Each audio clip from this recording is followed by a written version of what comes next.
the continuation of the previous lesson. We are going to discuss about the principle of chemotherapy in cancer. Okay, so in the previous lesson, we have discussed some introductory points in cancer. So today, we still continue about the general principle of chemotherapy. We have seen what is adjuvant chemotherapy in the previous session.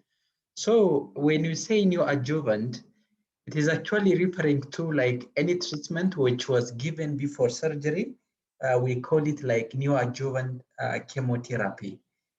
Sometimes when the tumor burden is actually very high, we are supposed to give like a chemotherapy before surgery. So the goal of chemotherapy, like we are going to give before surgery, is mostly to decrease the tumor burden so that it will be very easier for the surgeon to resect the cancer, the remaining cancer cell. So that is the essence of giving neoadjuvant chemotherapy. So we shall discuss when we are discussing each type of cancer, when are we going to give neoadjuvant chemotherapy. So the whole idea of neoadjuvant is to make the surgery easier.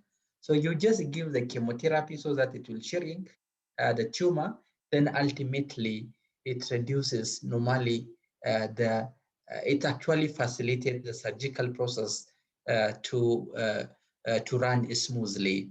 Then remember, sometimes chemotherapy can be given for a curative role. You can actually give chemotherapy to cure some malignancies, depending on the stage of malignancy. So you have to note also that information.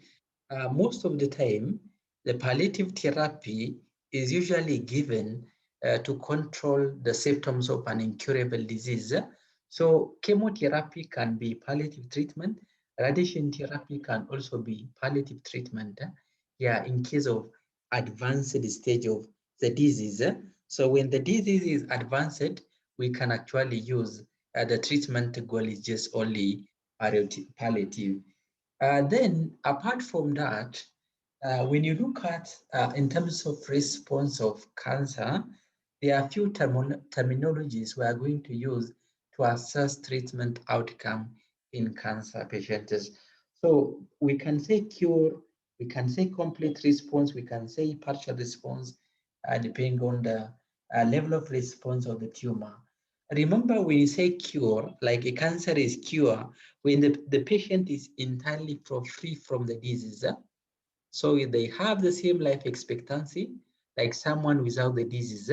Because of that, this is what we call, what you call the patient is actually cured from cancer. Then when you say complete response, like the patient experiences complete disappearance of all cancer without evidence of new disease, at least for 1 month after treatment.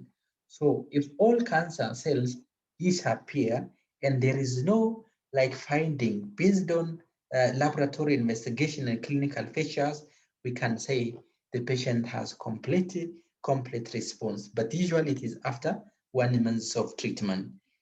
When you say partial response, I think the term itself is self-explanatory. When a patient experiences a decrease in the size of the tumor or a decrease in the tumor marker, remember sometimes some tumor marker can be used as to assess treatment response. For example, like prostate surface antigen, you look at it, what was the initial level at the baseline, at the beginning of treatment, and what will happen like few weeks or few months after treatment.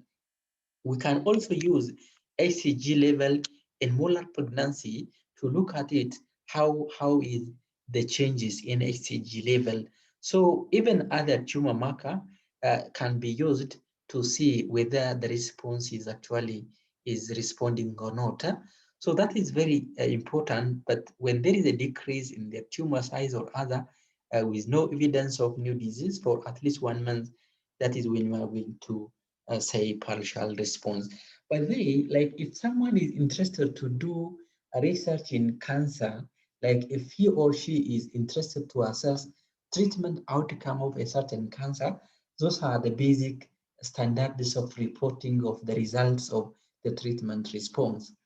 When you say progressive, now, like despite you give treatment, like the size of the tumor is actually increasing, or there is development of new lesion while the patient is receiving the treatment.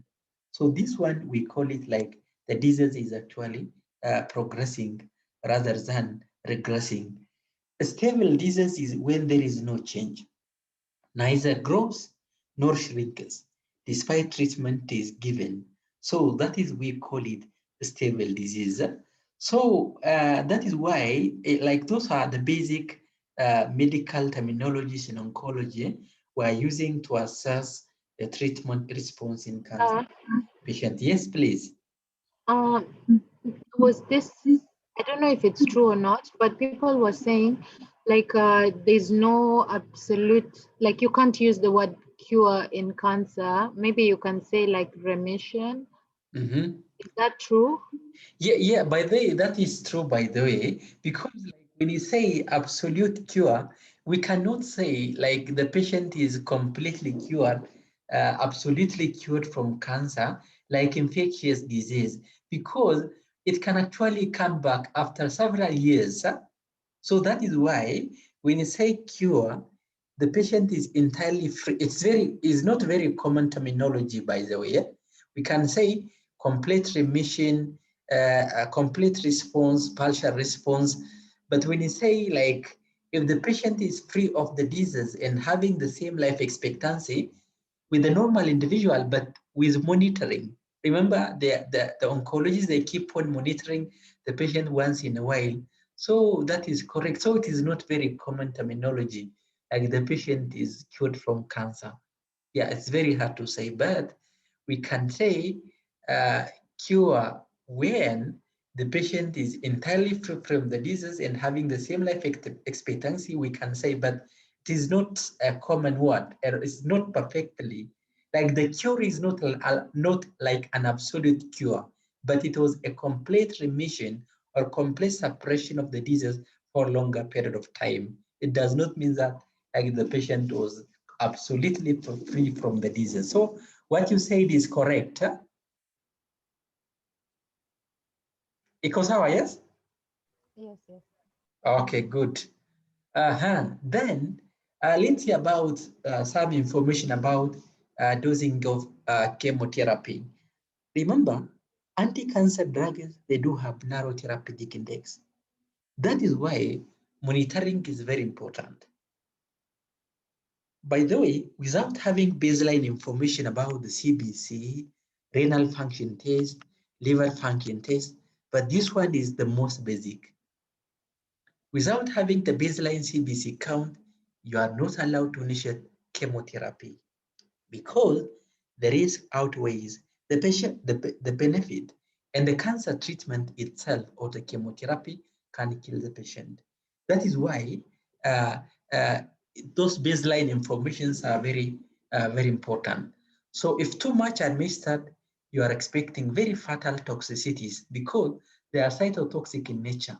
If too little is given, the desired effect will not be achieved. So there is a possibility of uncontrolled growth and proliferation of the cancer cell. So that is very important. So, and apart from that, in chemotherapy dosing, remember, there must be at a given frequency that allows the patient to recover from the toxicity of the chemotherapy. That is why chemotherapy is usually given in cycles. So that means there is a certain frequency when we are going to consider the chemotherapy. Most of the time is usually 21 days. It is very common, but it does not mean it is true for all chemotherapeutic regimen, but the most common frequency of dosing is every 21 days. So that means in that span of 21 days, the bone marrow will get time to recover. Otherwise, if you normally continuously given, you can actually even end up with having bone marrow aplasia and the patient can actually even die of her infection. So that is why chemotherapy is given in cycles. So what do you call chemotherapy cycle? Like it is actually the period of chemotherapy dosing. It can be every 2 weeks, it can be every week, it can be every 21 days, it can be even every month. So depending on the type of cancer and depend on the treatment regimen, like the chemotherapy cycles usually different. But during each cycle, the same doses can be given, doses can be modified depending on the toxicity. Remember, if we give normally today, day one, like after 21 days, you are going to give the second courses of chemotherapy. So when they come for second time, we are supposed to check the CBC. If the drug is excreted by the kidney, you have to assess renal function test. But CBC is actually very important because almost all chemotherapeutic agents they can cause bone marrow suppression. Then, depending on the dose, it can be modified or it can be even held. So the dose can be modified, or it can be given in alternative drugs.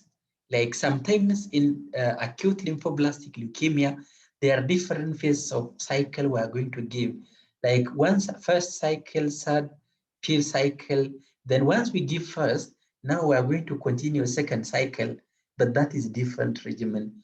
Then once we finish the second one, we are going to give the third one, then fourth one, sixth cycle. So it is very common in management of ALL. So a chemotherapy can be alternated with a set of drugs during a cycle. So those are the circumstances we can encounter when we give chemotherapeutic agents. Then another important information to note, some chemotherapeutic regimens are known as dose dense, some of them are dose intense chemotherapy.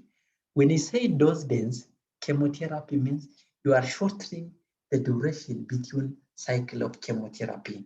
For example, if a certain regimen, let me say adramycin and cyclophosphamide. So adramycin and cyclophosphamide are the most common treatment regimen in breast cancer patients. So they are mostly given every 21 days. But when you want to make a dose-dense chemotherapy, that means instead of administering every 21 days, we can give every 14 days. So that is, we call it dose-dense chemotherapy. But the major problem with dose-dense chemotherapy is the possibility of febrile neutropenia is usually very high.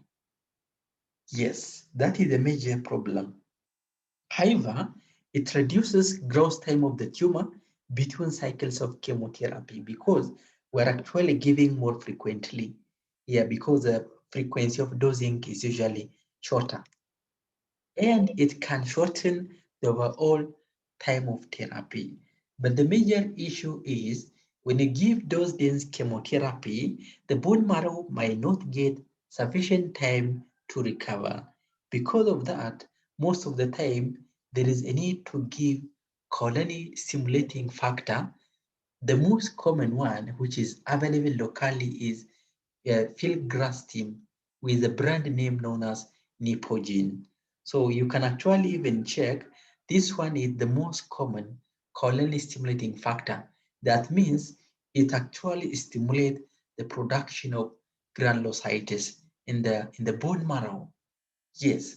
So remember, when you give them like 24 hours after chemotherapy, when you give dose dense chemotherapy, you have to give filgrastim, Nepogen. It is usually given subcutaneous route of administration. So the whole idea of giving filgrastim is just to reduce the duration and severity of neutropenia as a result of chemotherapy.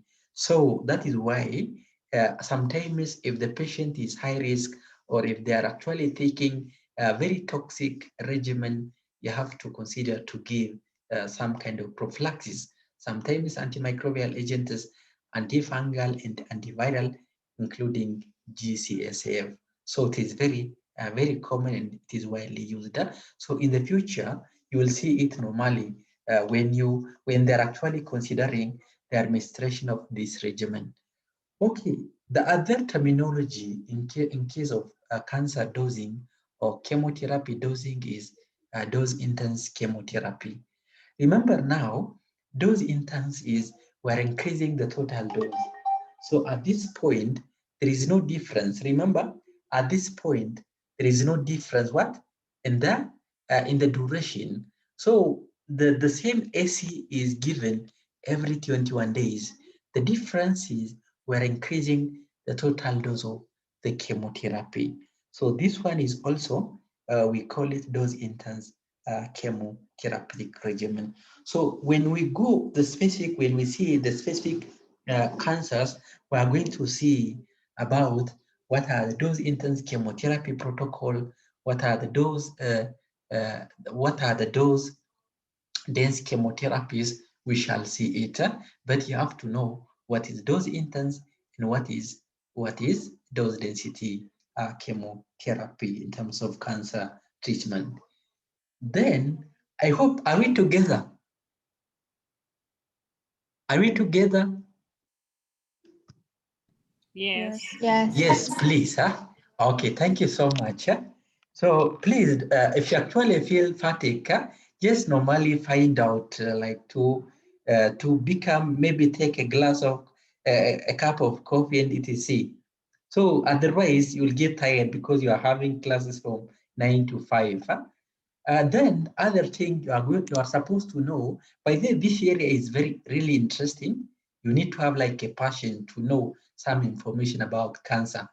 Then calculating the chemotherapy doses are mostly based on body surface area. So remember, there are different methods of calculating doses. For sure, Dr. Calvin showed you how to calculate doses based on age, based on weight, based on body surface area.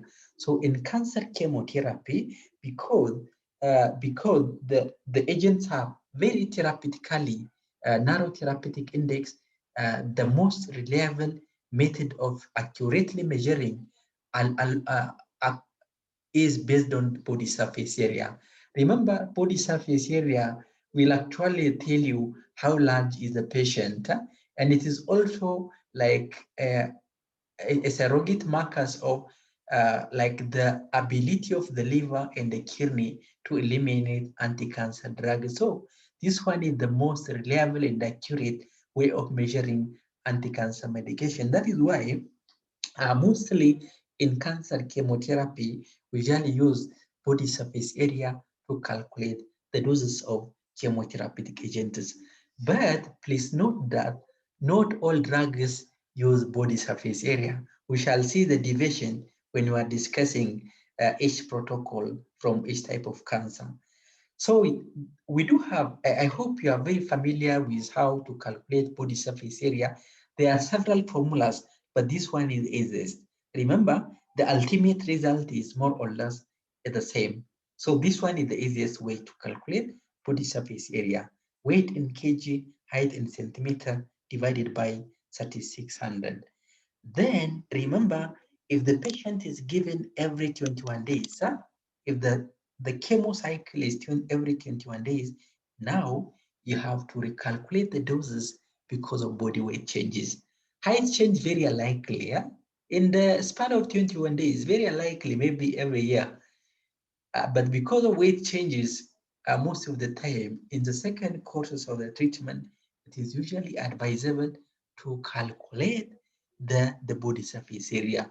Remember, like those oncology pharmacies in KNH, they are actually, their routine activities normally, they keep on checking every doses for any patient. So every visit, they have to keep on whether the lab parameters are actually in order to initiate chemotherapy. Then apart from that, they look at the treatment regimen of the patient. They look at the doses. After that, that is when they are going to normally start dispensing and preparing chemotherapy for administration. Without that, it is very unlikely. In case if they notice an error, I usually give a call to the oncologist, then they normally notify the problem, then they will rectify the problem immediately. Otherwise, this is normally how they are doing at KNH. So it is very important. Maybe some of you might get a chance to do your attachment in KNH, and you shall pass in the oncology on the oncology ward and oncology pharmacy. Then another thing, before we administer chemotherapy, we need to have a baseline WBC count. I mentioned before, almost all anti-cancer drugs, like the chemotherapy one, it normally causes what? Bone marrow suppression. So to be eligible, the WBC count has to be at least above this level, and the absolute neutrophil count should be above 1,000 cells per millimeter cube, and the platelet count should be above. However, if the value does not meet, you have to hold the treatment. By the way, remember there is a scenario sometimes if the patient lab parameters are not in order, you have to hold the treatment. Then when the bone marrow is actually okay, that is when you are going to initiate the chemotherapy. Otherwise, you are going to kill the patient. So there are several disease reports, but of course they don't really disclose the cause of this. But if you actually work in the oncology area, for sure, you will actually even see so many patients are dying because of problem with the treatment. You will encounter, I have seen several of them.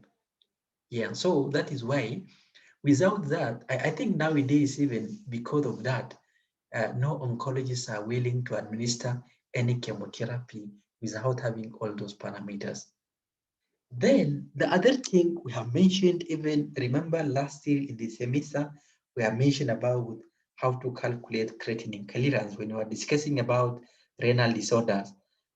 So do you remember the formula? What is the importance of assessing creatinine clearance before we administer chemotherapy?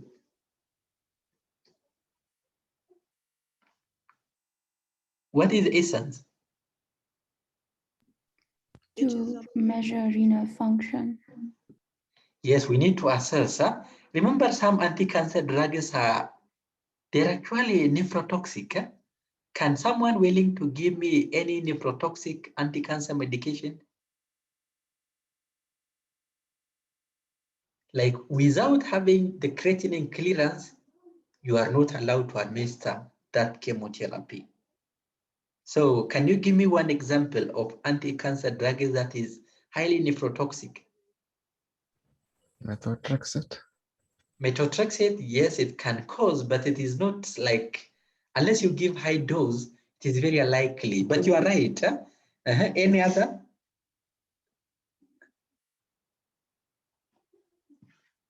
Hey, by the way, you have covered it in medicinal chemistry. I know. Thank you so much. Cisplatin. Cisplatin is actually the most widely used by the anti-cancer drugs in solid malignancies, especially in breast cancer. Is very common, almost gold standard. Then, without actually assessing the renal function test, you are not allowed to give cisplatin because cisplatin is highly nephrotoxic. That is why assessment of the creatinine clearance is very important in case if the drug is eliminated through renal system. So this is how I think you can actually even revise how we are going to calculate the creatinine clearance. But remember, most of the lab reports we are going to get only the serum creatinine. But some lab facilities normally they calculate the creatinine clearance. But anyways, mostly you will get the serum creatinine either in milligram or microgram. So you normally calculate creatinine clearance and look at it whether the patient is eligible to take cisplatin or not. Okay, then what are the factors we are going to consider when we are selecting chemotherapy and dosing in cancer? Look at age. Age is actually very important. Then concurrent diseases. Okay, we shall see it shortly after a few minutes when we are discussing the brief overview of anti-cancer drugs, some drugs are cardiotoxic. Can someone willing to give one, which one is the most common cardiotoxic anti-cancer drugs? The most common cardiotoxic anti-cancer drugs.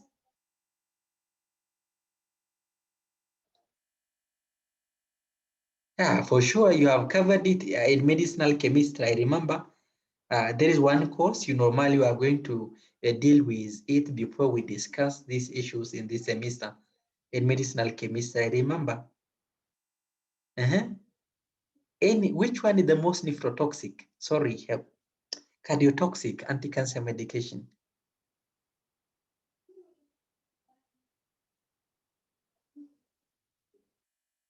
Noor, are you willing to try?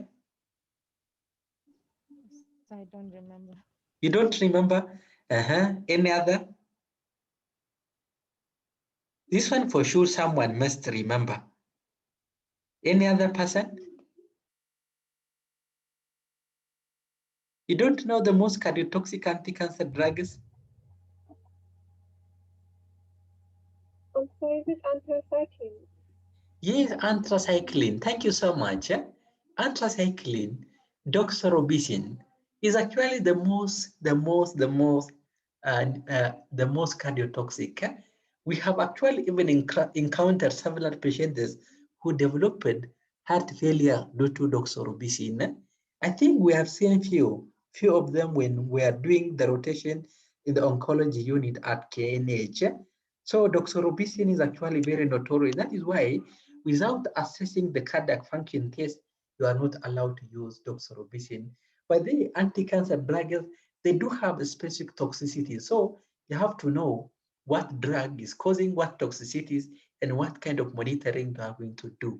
Yeah, that is very important. So in case if the patient is having underlying cardiac disorder, hey, friend, you have to consider to change the other regimen. Otherwise, it is very high.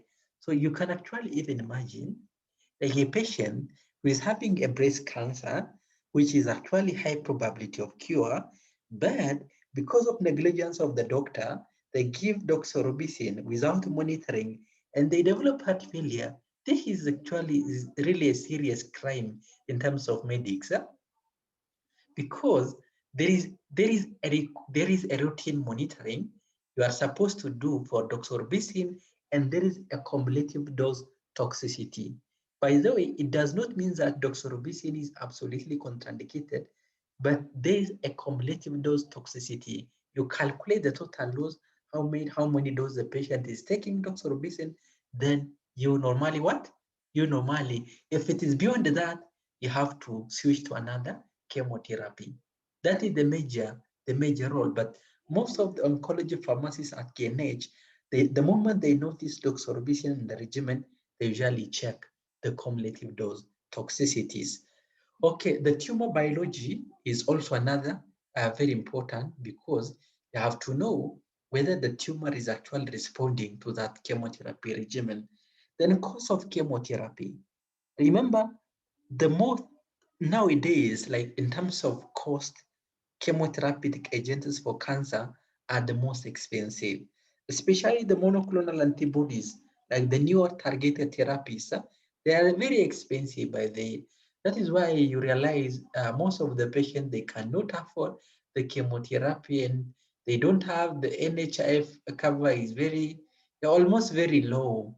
Despite the coverage for cancer is a bit higher, but it is very low. It's very low. So because of that, you have to consider even chemotherapy. Sometimes there is a scenario you are going to use, despite there is an evidence, the latest one are more effective because of course you have no option and you have to use what is available now. That is very important.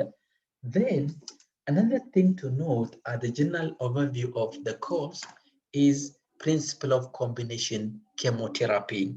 There are several principles when the protocol of anti-cancer medications are developed.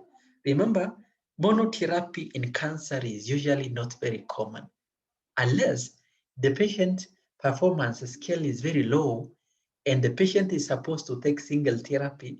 It is not very common, especially if your goal is to cure. If your goal is to cure, you have to treat aggressively. Yeah, like some of the curable malignancies, like breast cancer, prostate cancer, cervical cancer. So one principle is agents with different pharmacological action should be combined together. It is good to combine alkylating agent with maybe with monoclonal antibodies or with maybe topoisomerase enzyme inhibitor, not the same alkylating agent because of overlapping toxicities. Then agents with different organ toxicities. It is not advisable to combine two nephrotoxic or two hepatotoxic drugs together. It has to be combined with different toxicities. That is normally the rational use. Then the agent should be active against the tumor and ideally synergistic when used together. That is very important. Like cisplatin is more effective for solid malignancies, not in hematological malignancies.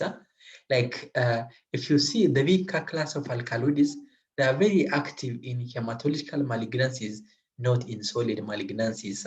So that is why you have to know about the activity of the anti-cancer medication for that specific tumor. Then they do not have significant drug-drug interaction. Maybe I will show you one regimen when by there is a possibility of drug-drug interaction with anti-cancer drugs. If there is that case, there is a scenario how we are going to administer. I will do have one example when we are discussing this cervical cancer or breast cancer. We shall see it from that point. But anyways, to not have a significant undesired drug-drug interaction. So those are the principle of chemotherapy combination. Okay, now it is time to discuss and talk. Maybe read this case study. It's very simple case study for 1 minute. Just 1 minute, then you will get back to me. What is the recommended, why is it recommended that this patient is supposed to receive all drug instead of one drug?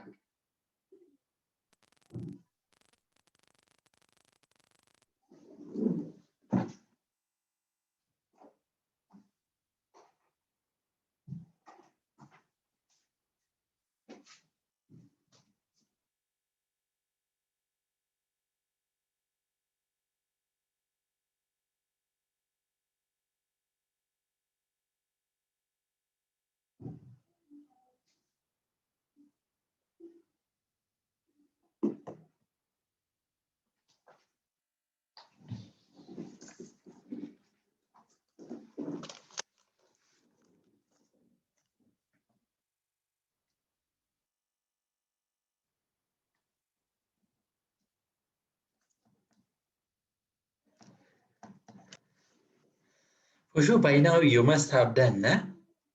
So who is going to take us through?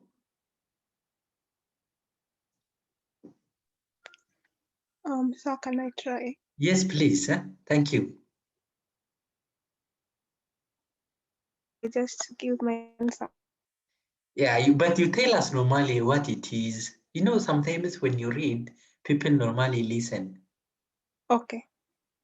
Okay, so we have a patient called KK, and she's been diagnosed with stage 2 bulky Hodgkin's lymphoma, and she initially presented with asymptomatic lymphadenopathy, night sweats, and 15% weight loss in the previous 2 months. So she's beginning her chemotherapy today with doxorubicin, bleomycin, vinblastine, and dacarbazine. And all of them have activity against this kind of lymphoma. So we are being asked why it's recommended that she receives all 4 drugs rather than just one drug. I think for any kind of cancer, like initial chemotherapy treatment with many medication is preferred, because like one drug might act when drugs then they are going. There's gonna be better. Why?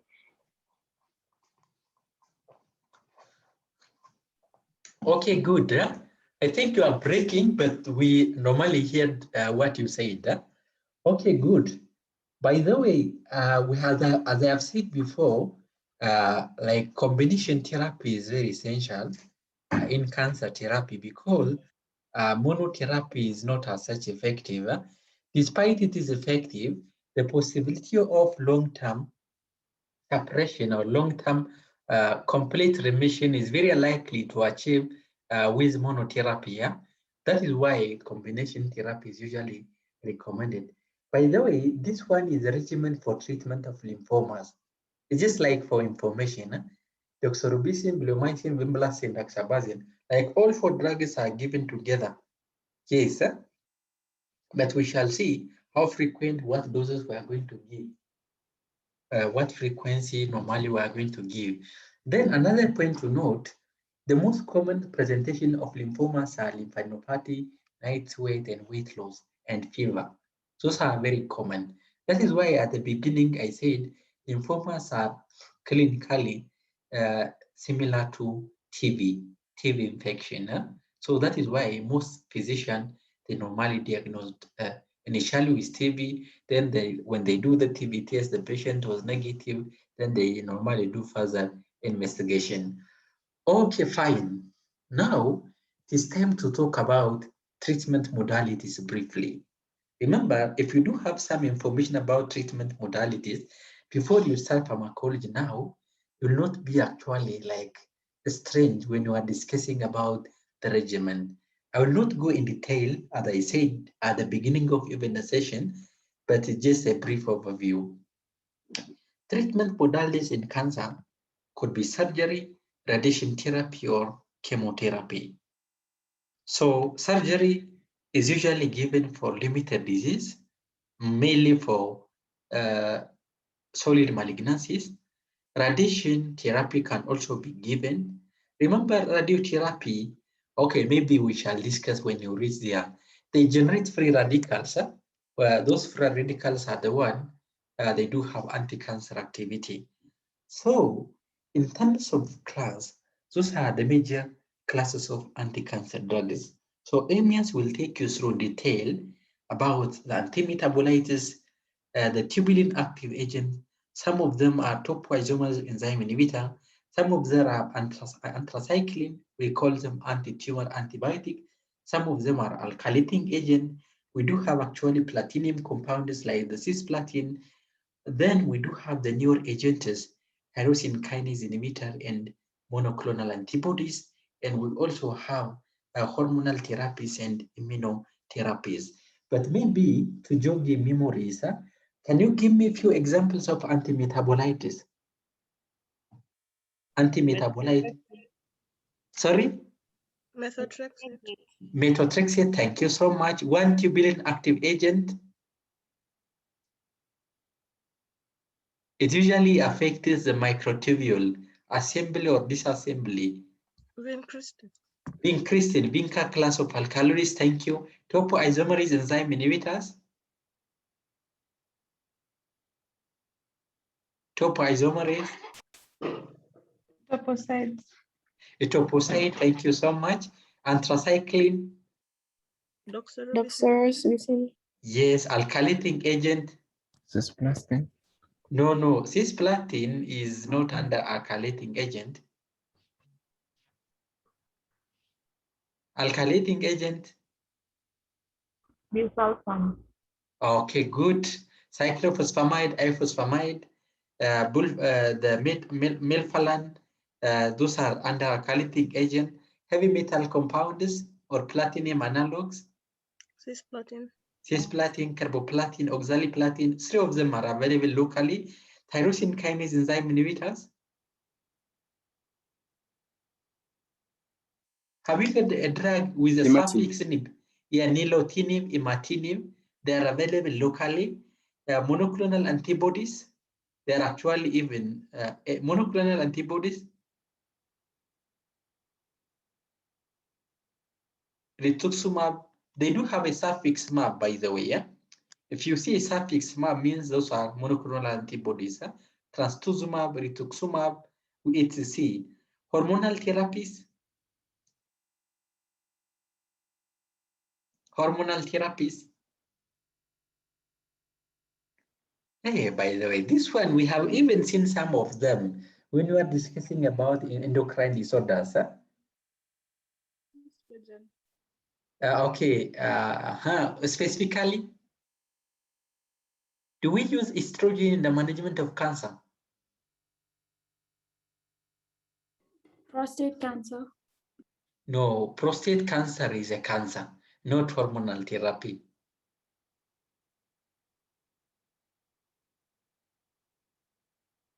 Hormonal therapy is the most common one. If you go to like in the oncology, maybe HC of KNH, you cannot miss some of them. If they do have breast cancer, prostate cancer, NDTC, mostly hormonal therapies are for both. Tamoxifen, at least you can say about tamoxifen, which is very common. Okay, good. Now, when you are discussing about anti-cancer drugs, you have to know the cell cycle. Remember, for cell to undergo maturation, or for differentiation, it has supposed to undergo different phases of cell cycle. G1 phase, the S phase, then S phase, then G2 phase, and M phase. By this, some anti-cancer drugs are actually targeting different phases of the cell cycle. So when you say G1 phase is normally this like preparation phase. Like the cell will synthesize cellular components needed for DNA synthesis.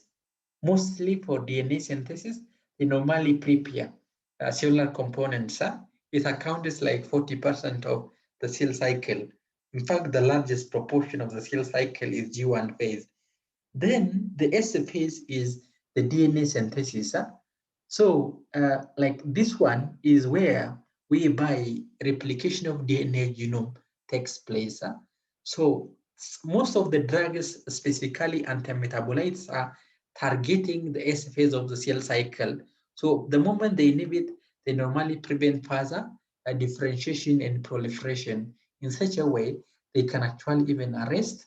But remember, at different phases of the cell cycle, there is actually a checkpoint. So those checkpoints normally they normally arrest. Like without completion of the S phase, the cell cannot undergo to G2 phase because of those checkpoints. That is why nowadays, or when you see the cancer physiology or pathology of cancer, cancer normally sometimes normally arrests those checkpoints and ultimately causes uncontrolled proliferation by actually by dysregulating the cell cycle process. Then some anti-cancer drugs normally inhibit the G2 phase. So this phase is normally a phase for preparation of mitosis. So like before they undergo division, they're supposed to prepare for mitosis. So that is, we call it like G2 phase of the cell cycle. Bleomycin is usually targeting the G2 phase of the cell cycle. The vinca and the taxane alkaloids, they normally prevent mitosis.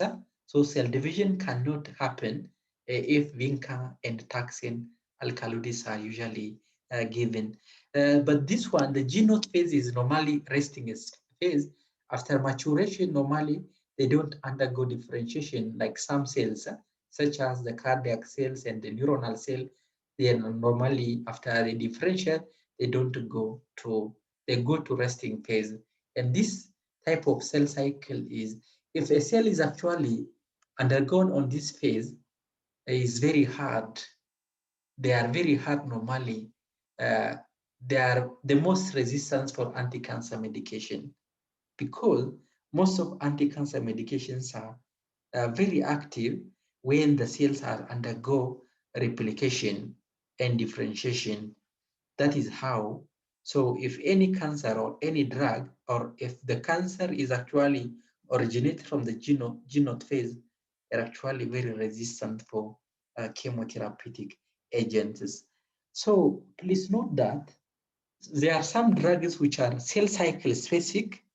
There are some drugs which are not non-cell cycle specific. It can actually even work at any cycle, at any phase of the cell cycle. Those are non-cell cycle specific anti-cancer drugs. So what we have seen so far are those are the cell cycle specific anti-cancer medication. Okay, now let's see about some examples of antimetabolites. We do have the pyrimidine analogs and we do have the purine analogs.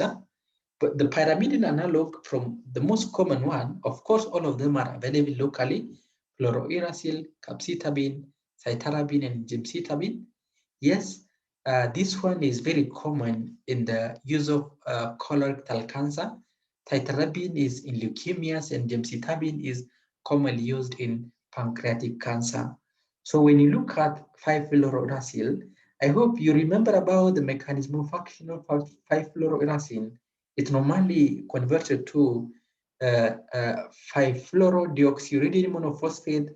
Now, this one will interfere with thymidylate synthesis so that it inhibits RNA and DNA synthesis by inhibiting the formation of thymidine. Yeah, that is the importance role of fluorouracil, and it is very active in the S phase of the cell cycle. Then remember, there is a scenario whereby fluorouracil is usually given with leucovorin. Leucovorin is active form of folic acid.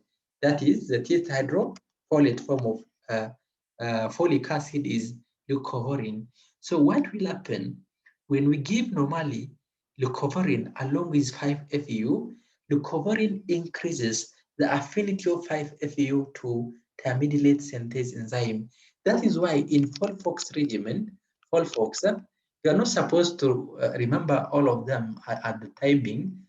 Anyways, FOL stands for fluorouracil, F stands for leucovorin, FU is fluorouracil, FOL is 5-fluorouracil, then oxaliplatin covarin. Anyways, I will come later in detail when we are discussing, but anyways, in FOLFOX regimen, we do have 5-FU, leucovorin, and oxaliplatin. So the role of leucovorin in this regimen, the most commonly used regimen in treatment of colorectal cancer, the main role of leucovorin in this regimen is to enhance affinity. Leucovorin normally increases the affinity of 5-FU for this enzyme so that it can inhibit thymidine formation. That is why sometimes it is usually given along with the FOLFOX regimen. Okay. Then side effect wise, remember most of antimetabolitis, they normally causes GI irritation. So stomatitis, diarrhea, cardiac abnormalities are very common with 5-fluorouracil. For detail, we shall see it when we are discussing management of colorectal cancer. Then we do have also purine and purine antimetabolitis. So 6-MP, fludarabine, cytarabine. We also have, fludarabine, not cytarabine. Cytarabine is pyrimidine analogs. Okay, good. So this 6-MP is converted to ribonucleotide to inhibit purine synthesis. So it is mostly used for treatment of ALL and CML. So that is the main role of 6-MP. 6-MP is the most common side effects of this drug is myelosuppression.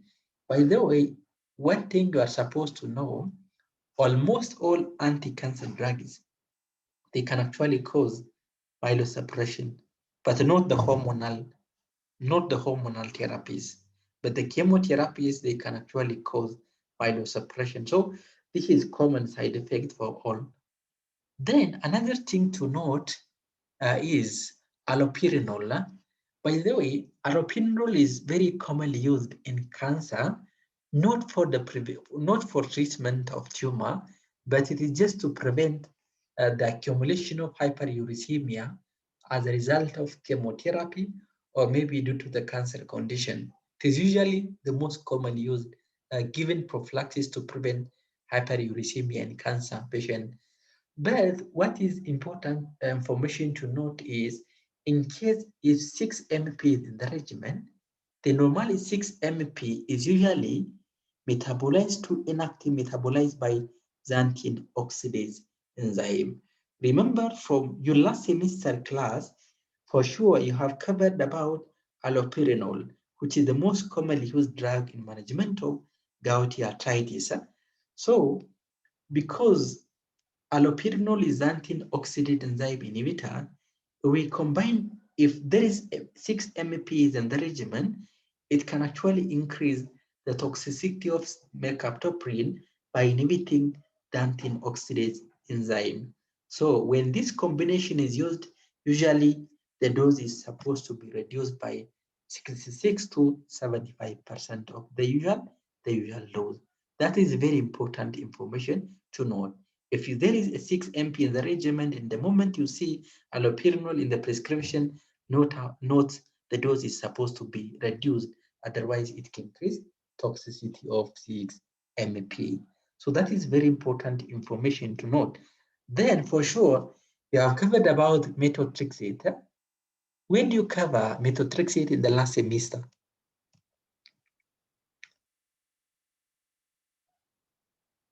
Sadia will try for this one. Sadia Ahmed.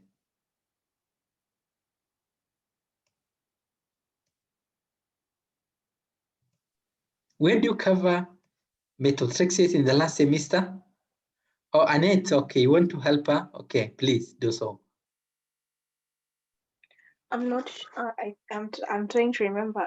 Was it part of the DMARDS treatment in? What does DMARD stands for?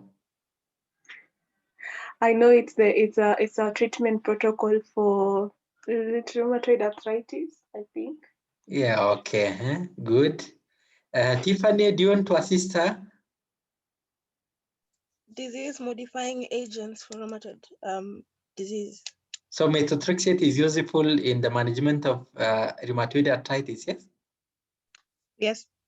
What is the most common dose in rheumatoid arthritis? I'm not too sure. It is good to know by the, you are fifth year and sometimes, yes, 7.5 weekly is the most common dose in the management of rheumatoid arthritis. Okay, how does methotrexate work?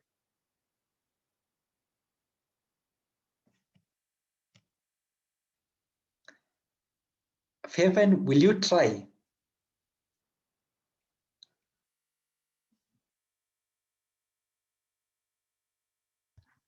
It inhibits the dihydrofolate reductase. What is the role of dihydrofolate reductase enzyme? It's used in making of folic acid. The active form of folic acid. Remember, tetrahydrofolic acid is the one which is very active metabolically for DNA, RNA, and protein synthesis. Okay, good. That is the main mechanism of action, but in such a way, it normally reduces what? Protein, DNA, and RNA synthesis in cancer cell. That is why it has anti-cancer activity. Then, do you know, by the way, when you give methotrexate, you're supposed to give leucovorin. What is the essence of actually giving leucovorin when you give methotrexate? To prevent bone marrow suppression. Yes, to prevent bone marrow suppression, because the hydrofolate reductase enzyme, when it is inhibited, it can also deprive the activation of folic acid. So it usually rescues or bypass methotrexate inhibition. So it is usually given, remember, 24 hours after methotrexate administration. No? Otherwise, it will interfere. Yeah, so it has to be given after 24 hours. So in terms of ADR, myelosuppression, nausea, vomiting, and mucositis, but we shall come that point later. Then the other class we are going to discuss for today is the microtubule targeting agents, the vinca alkaloids. So from vinca alkaloids, I know two of them are available, but I'm not very sure about the other one. Anyways, you'll get vincristine and vinblastine is very widely available. So in terms of mechanism of action, remember, they are active the M phase of the cell cycle. So they inhibit the assembly of microtubule. Then by inhibiting the assembly, they can actually interfere in the formation of mitotic spindle. That is the main mechanism of action of vinca class of alkaloids. Remember, all vinca class of alkaloids are vesicantous in nature. In case if there is extravasation outside the veil, the possibility of tissue damage is very high. That is why, so what is the role of the pharmacist, by the way? The moment you see a prescription of vincristine, you have to teach the nurses. If you, in case of any leak, especially with some of them, like some, now this time around, because of patient load, you'll see like a lot of negligence from the practitioners. So in case if there is a leakage, there is a possibility of tissue damage because they are vesicantous. We shall see it in detail, those things when we are discussing about oncologic emergencies. But vesicants are any agents that can cause skin blistering. It can actually even slap. You don't even believe me when I actually talk from the theory point of view. But some of them, if they actually give excess leakage, they can actually even, you'll see the sloughing of epidermis from dermis. You will see, by the way, this one. We have seen several patients. Then we have also even seen extravasation damage in cancer patients when we did the rotation at KNH with doxorubicin. Doxorubicin is also vesicant. It can cause tissue damage. So that is why you have to label this class of drugs very cautiously. In case of any leakage, they can actually even cause tissue damage. Remember, the veins are very sensitive. They are very sensitive for rotation. Okay, so must be taken precaution to avoid extravasation injury.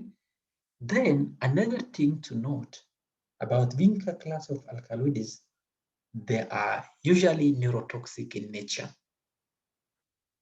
So if you see in terms of neurotoxicity, vincristine, vinblastine, and vinorelbine, vincristine is the most neurotoxic.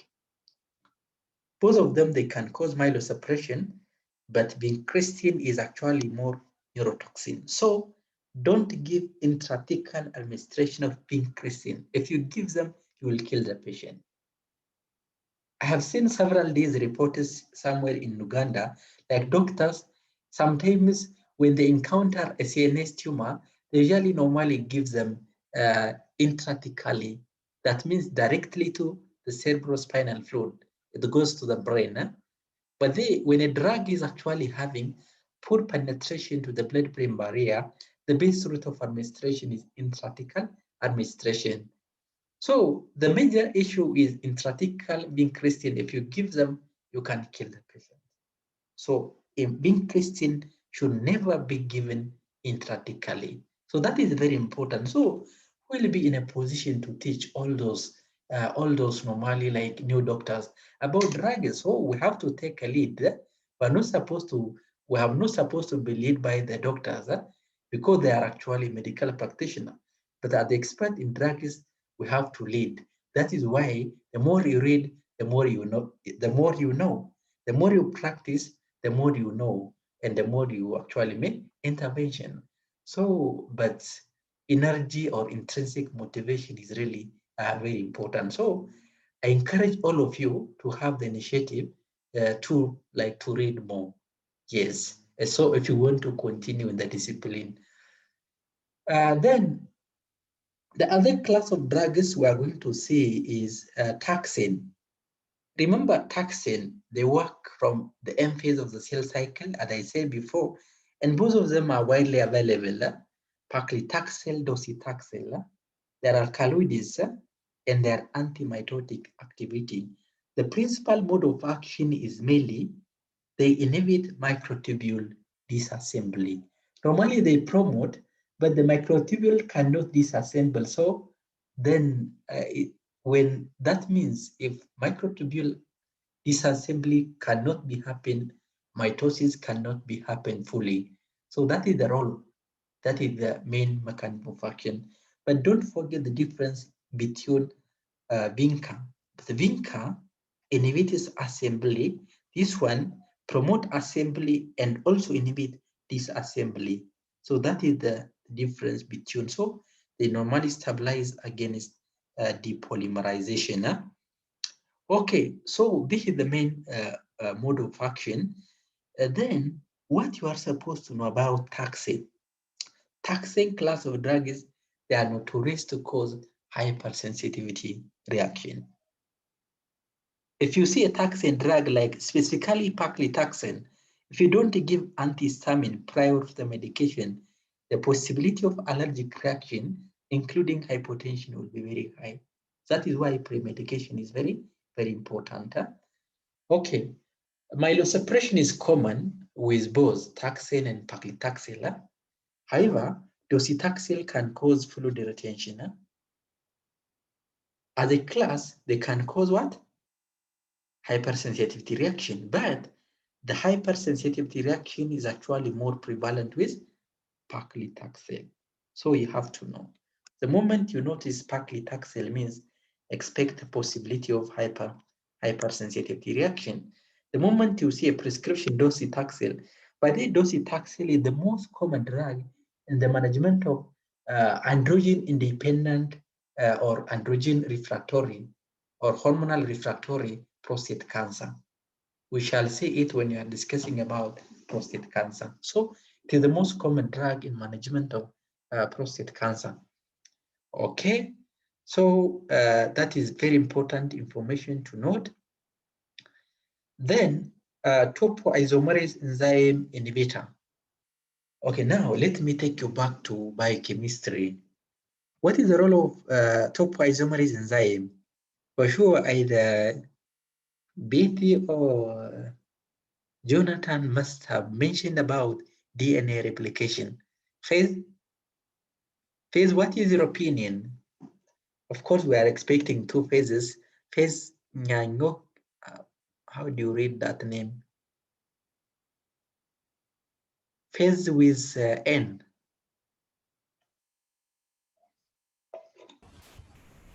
Yes, pardon, sir. Do you remember about DNA replication? Yes. Okay, do you remember about the enzyme, topoisomerase in the DNA replication? Yes. What is the role? If I can remember, it used to have a function in the unwinding of the DNA structure. Which enzyme is very important, like to break those helical structure of the DNA, the first enzyme in DNA replication?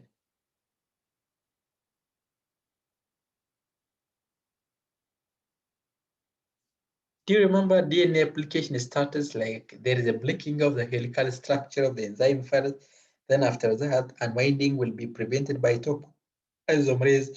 Then DNA polymerase will add the chain. Then it will continue this replication from 5 into 3 prime. By the way, those things you have to read. You don't miss it in the board exam, in the biochemistry section. Okay, good. So anyways, when the helicase enzyme tries to unwind, topoisomerase enzymes usually relieve the tension by causing strand break. So topoisomerase produces strand break produce single strand. Remember one, yeah, single, two, double strand breaker. So in such a way, they're actually very important for unwinding, and relieve tension during DNA replication. So the DNA polymerase can actually building its chain. So that is the principal mode of action. From under this, we do have the etoposide and a pipodophyllotoxin. For sure, you might have even covered in pharmacognosy about this type of alkaloids. So this one, they are mainly active to inhibit the topoisomerase type 1 enzyme, so produces multiple DNA double strand breaks. So by inhibiting topoisomerase enzyme, they normally causes what? They normally causes yes. Yeah, they normally causes DNA strand break. So that is the principal mode of action, and it has to be administered to slow infusion to prevent hypotension. So the whole idea is they interfere in the DNA replication by inhibiting topoisomerase 1 and 2 enzyme. That is the main mode of action. Then, have you heard about the irinotecan and topotecan? This one is available, but I'm not very sure about topotecan. Have you heard about this derivative?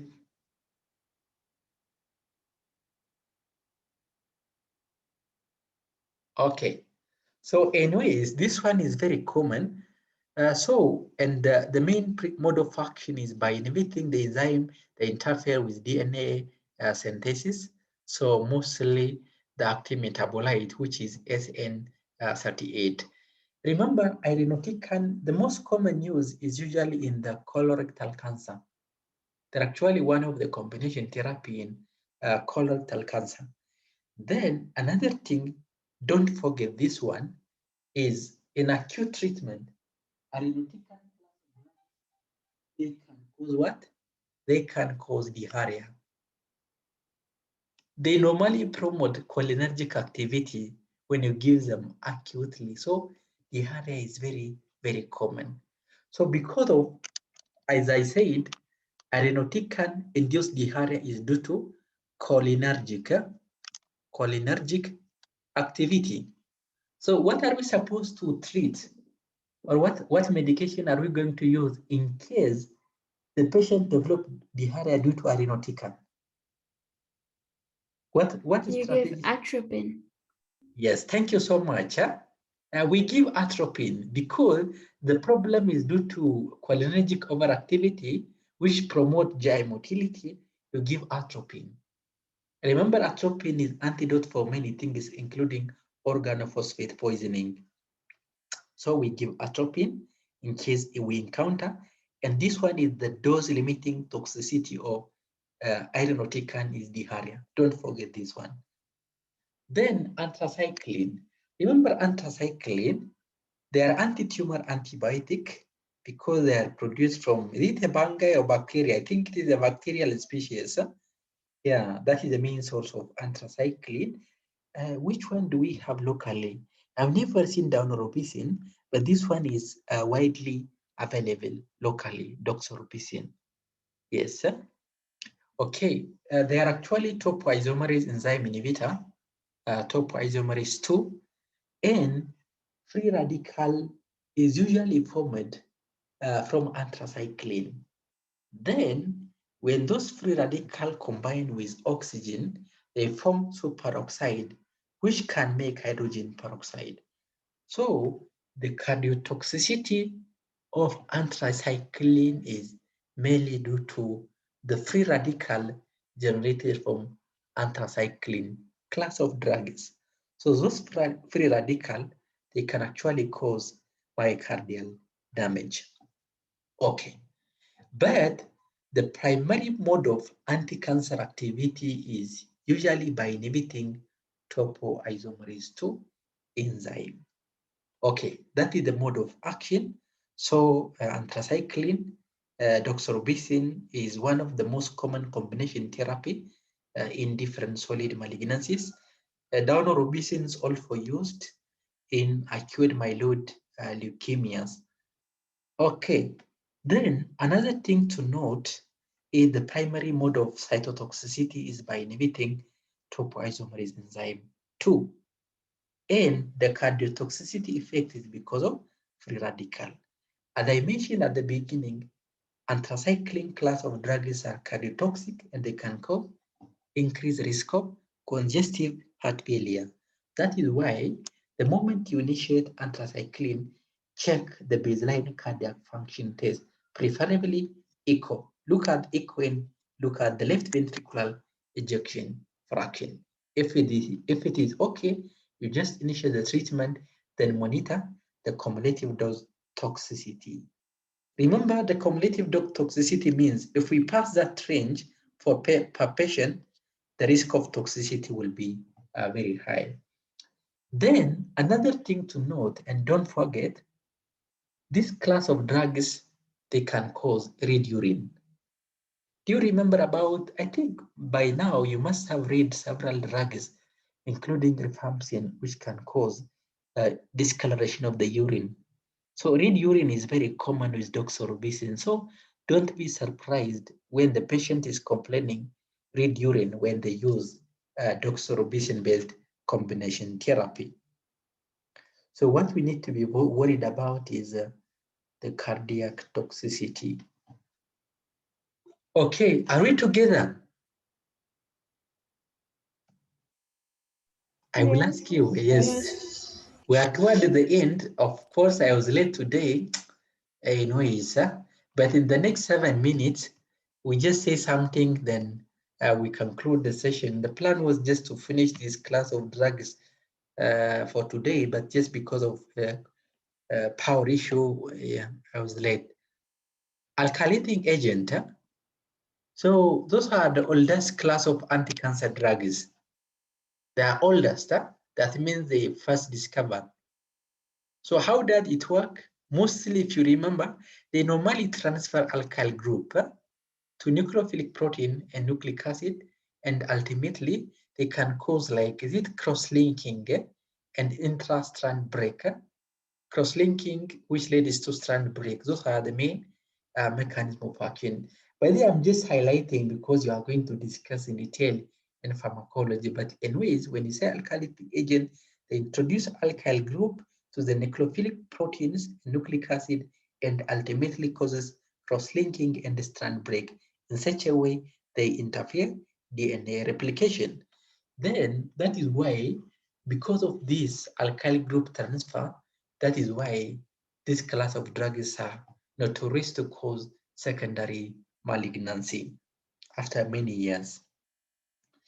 Then the major toxicity of alkylating agent, myelosuppression common for all, alopecia. By the way, hair follicles are very sensitive for chemotherapy. We shall see this. We shall discuss the adverse effects, but most of the time, by the way, the moment they start chemo, there is loss of hair because hair follicles are very sensitive for chemotherapy. It will fall off. So what do? You just normally remove all hairs until they finish chemotherapy. Fortunately, the hair usually reverses after completion of the treatment. That is the beauty of the hair follicle. Total alopecia is very likely, like permanent alopecia is very likely with chemotherapy. Mostly it will reverse. But because of cosmetic effect, what they usually do, you just remove all of them. That is the best, and instead of having patchy type of hair or alopecia because of the chemo. But of course, you have to give a proper advice to the patient. You know, sometimes, especially for ladies, they're actually, they are a bit worried much about their hair. Is it true? Because most of the students are ladies in this class. Is it true you are worried too much about your hair? Cosmetic value. Yes. Yeah, that is true, by the way. But don't actually apply a lot of don't worry too much. Yes. Then the other issue is sterility and infertility. Do you know by some class of drugs, especially alkylating agent, they can cause permanent infertility because they can actually even cause gonadal damage. That is why, as a general rule, advise or use control adequate form of contraceptive during chemotherapy for a minimum of 2 years. Huh? Yes, for a minimum of 2 years, you need to advise. Otherwise, the possibility of teratogenic effect is very high in the span of 2 years. Huh? So avoid, that is usually recommended. Huh? And also a possibility of infertility is actually very high. Of course, for cancer, we don't really even bother much about the fertility issue. The moment you encounter a cancer diagnosis, the goal will be about how can we achieve complete remission to increase survival time of the patient. So what are the most common alkylating agents? Cyclophosphamide and ifosfamides are widely available. So as I mentioned before, they are most important to cause cross-linking of DNA, and both of them are by the prodrugs. That means they require activation by the liver. Hepatic oxide enzyme, they require activation in the liver. Okay, good. Now, in the process of activation, the problem comes in. In the process of activation, they usually have a byproduct known as acrolein. So this acrolein does not have any cytotoxicity, but the problem is this acrolein can cause irritation of the bladder, and it causes hemorrhagic cystitis. So that is why blood in urine cystitis is usually very common.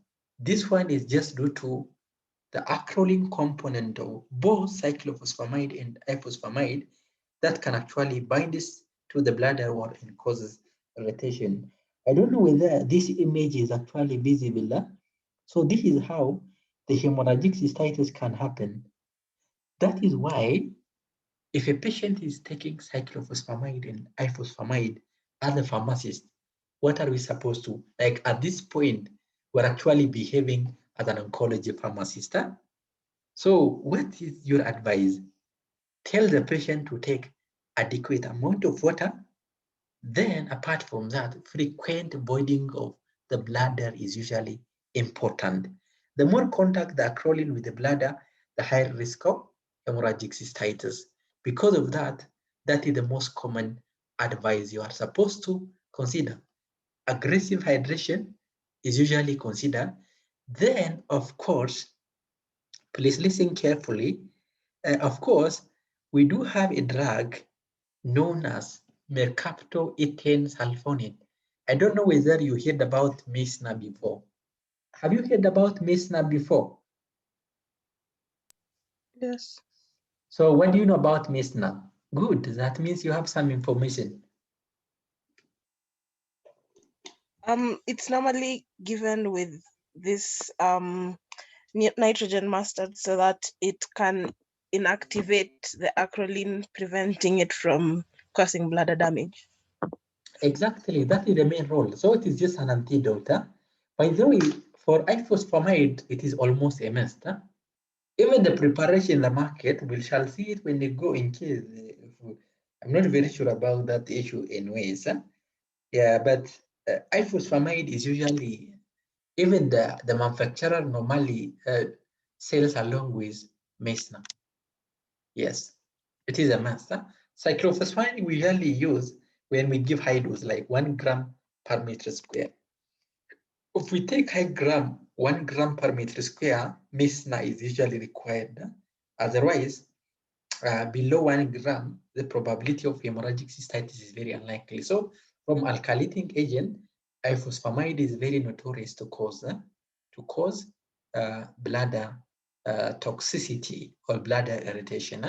That is why sometimes you'll see they are complaining blood in the urine, actually having pain in the urine. So is usually advisable. So administer MESNA is usually considered. Aggressive hydration, frequent voiding is usually recommended by the way. So take water, at least in case a MESNA is available in their own dose medication, tell them take a lot of water and make sure they frequently void The more the contact, the higher the irritation risk. Now it's almost time, and I don't think so you'll allow me to go beyond this. So maybe let me stop here for the time being. Any questions so far? Any question? Any question?